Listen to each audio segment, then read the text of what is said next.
Jim Holman. I'm editor of the San Diego Reader, and I'm here with Tom Walker, who has started a YouTube channel with various parts of San Diego history, including Frank Bompensiero, on which he did about a 30-minute segment, a very, very nice segment. And we are continuing the life of the Mafia hitman, Frank Bompensiero, who lived in San Diego all of his adult life. Various little interludes when he had to hide, accepting. And we're now in the 1950s, or is it the 60s?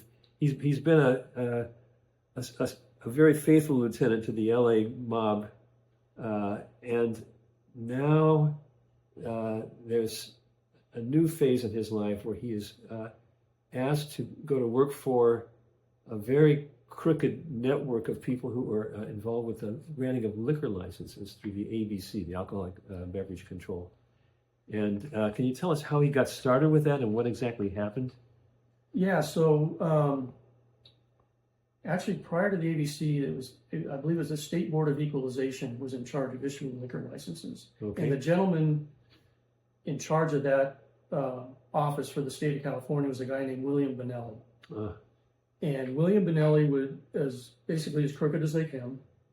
And he got some legislation passed that dictated how many liquor licenses could be issued in different jurisdictions and things like that.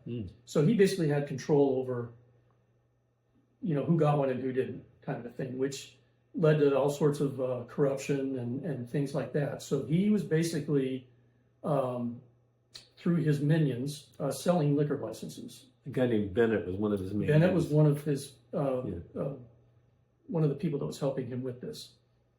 And, you couldn't get a liquor license in the state of California without Benelli's, rubber stamp kind of a thing. So, Bompensiero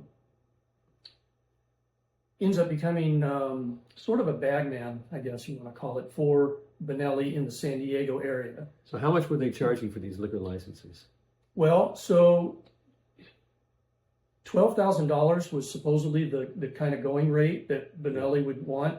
But it didn't go to the state; it went to him. It went to him, yeah. Right? He would just rubber stamp the permit or whatever. But it was a bribe. It was a bribe, and so $12,000 was what Bennett would ask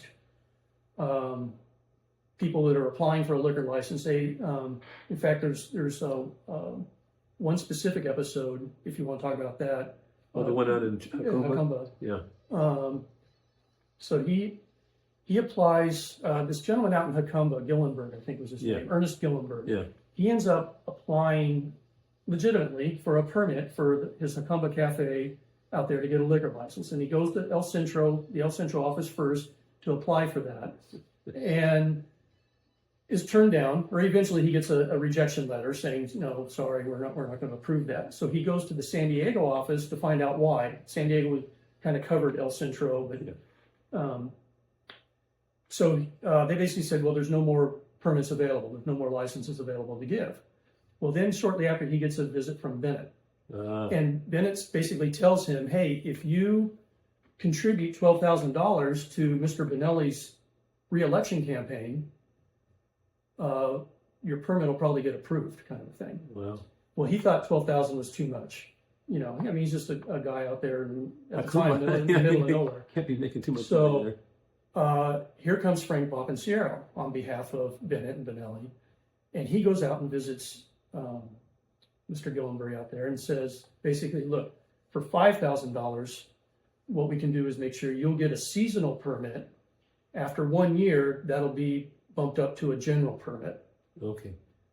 So then, I don't think Gillenberg really wanted to pay $5,000 either, but he ends up meeting Bompensiero at the U.S. Grand Hotel and gives him a check for $5,000. And Frank goes over to his bar across the street, the Gold Rail, and does his stamp, deposit stamp on it. And then Bennett comes down and picks up the check. And then Gillenberg ends up getting his seasonal permit. And this is where he gets caught. And this is where he gets caught. And so Bompensiero then goes to San Quentin. Yes. Is that right? Yep, he goes to prison. And Bonelli, who is the mastermind crook behind all of this, He ends up fleeing to Mexico. he flees to Mexico. An indictment comes down listing Bonelli and all these other characters that are involved, and Bonelli ends up fleeing to Mexico and living the high life for the rest of his life out on the Mexican Riviera. Okay, we have to end it here, but we now want to talk about the violent demise of our main character.